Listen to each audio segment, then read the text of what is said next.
Assalamualaikum warahmatullahi wabarakatuh. Alhamdulillahirrabbilalamin. Wassalatu wassalamu ala asyrafil anbiya'i wal mursalin wa ala alihi wa sahbihi ajmain, amma ba'd. Rabbi shrah li sadri wa yassir li amri wahlul 'uqdatam min lisani yafqahu qawli. Para pemirsa yang dirahmati oleh Allah Subhanahu wa taala, hari ini kita akan membahas tentang kisah Nabi Allah Subhanahu wa taala, yaitu kisah Nabi Ayub alaihi salam. Kisah kesabaran Nabi Ayub dalam menghadapi cobaan selama 18 tahun secara bertubi-tubi. Dalam Islam ada 25 nabi yang wajib kita ketahui. Salah satunya yaitu Nabi Ayub alaihi salam. Nabi Ayub adalah seorang yang sangat terkenal dengan kekayaannya yang berlimpah, anak yang banyak, yang luar biasa soleh dan soleha, serta memiliki akhlak yang sangat mulia. Dan Allah sendiri pun telah memuji kesolehannya Nabi Ayub. Bahkan bukan hanya dari kalangan manusia, diriwayatkan bahwa malaikat pun ikut memuji atas kesolehannya Nabi Ayub alaihi salam. Iblis pun cemburu atas kesolehannya Nabi Ayub sendiri. Tapi iblis selalu menyangkal kepada Allah bahwa kesolehan Nabi Ayub itu bukan karena dia memang taat sama Allah, tetapi karena Nabi Ayub itu diberi kenikmatan, makanya dia itu soleh, dia itu taat kepada Allah.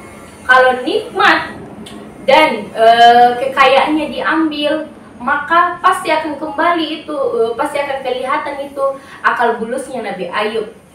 Kata si iblis.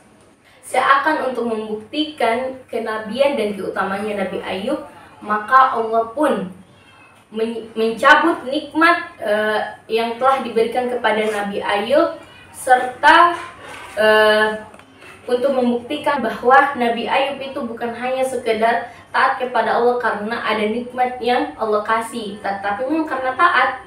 Dan Allah pun memberikan 3 ujian kepada Nabi Ayub.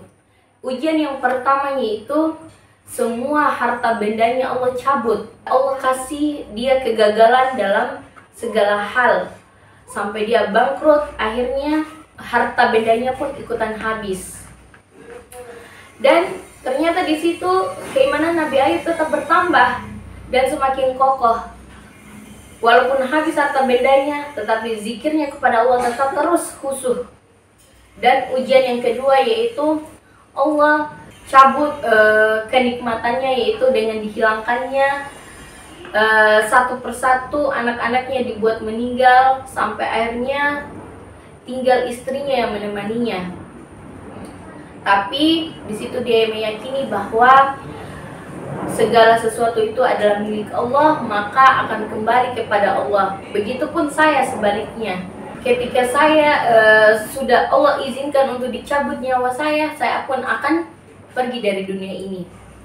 Dan cobaan yang ketiga pun yaitu cobaan tentang Allah memberikannya penyakit yang sangat dahsyat, yaitu penyakit kulit yang susah sekali untuk disembuhkan dan tidak ada obatnya.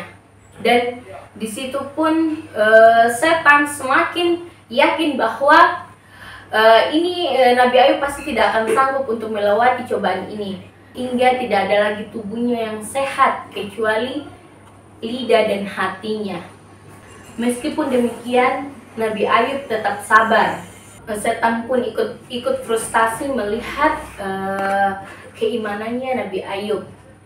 Sampai akhirnya setan memutuskan untuk menggoda istrinya, yaitu dengan memberikan dia resep obat. Dan pada suatu hari istrinya pun datang menghampiri Nabi Ayub karena sudah melihat dan kasihan sekali dengan kondisi suaminya tersebut.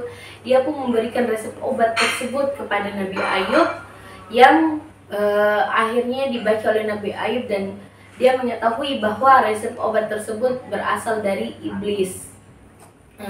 Akhirnya Nabi Ayub pun marah terhadap istrinya dan bernazar untuk memukul istrinya dengan 100 kali pukulan ketika dia sudah sembuh nanti. Ketika Ayub berdoa kepada Allah, dan Allah pun berfirman, dan ingatlah kisah Nabi Ayub ketika dia berdoa kepada Tuhannya, "Ya Tuhanku, sungguh aku telah ditimpa penyakit, padahal Engkau Tuhan yang Maha Penyayang dari semua yang penyayang. Maka kami kabulkan doanya, lalu kami melenyapkan penyakit yang ada padanya, dan kami kembalikan keluarganya kepadanya, dan kami lipat gandakan jumlah mereka sebagai suatu rahmat dari kami, dan untuk menjadi peringatan bagi yang menyembah kami." Allah berfirman dalam surah Al-Anbiya ayat 83 dan 84. Dan setelah Nabi Ayub berdoa, Allah pun mengabulkan doanya Nabi Ayub, dan segala kenikmatan yang pernah dicabut darinya Allah kembalikan seperti sedia kala, dan digandakan jadi 2 kali lipat, dari harta, dari anak, maupun akhlak dan tubuhnya yang gagah kembali seperti sedia kala, seperti semula. Dan itulah tadi kisah Nabi Ayub alaihi salam. Kita bisa mengambil beberapa hikmah yang dari cerita tersebut. Hikmah pertama yang bisa kita ambil yaitu, yang pertama, segala sesuatu yang Allah ciptakan, apapun bentuknya, itu hanya titipan untuk manusia. Dan ketika Allah mau mengambilnya, Allah bisa mengambilnya kapan saja. Jadi jangan terlalu cinta dengan hal titipan yang Allah kasih, apalagi yang mengenai dengan dunia. Yang kedua,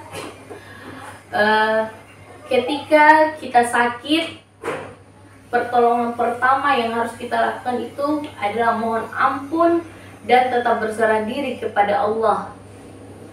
Karena karena obat dari segala penyakit yaitu dari Allah itu sendiri. Yang ketiga, ketika kita menghadapi cobaan, maka belajarlah sabar dari kisah Nabi Ayub alaihi salam.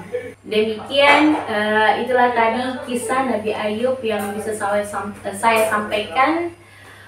Wabillahi taufik wa da'wa wal irsyad. Assalamualaikum warahmatullahi wabarakatuh.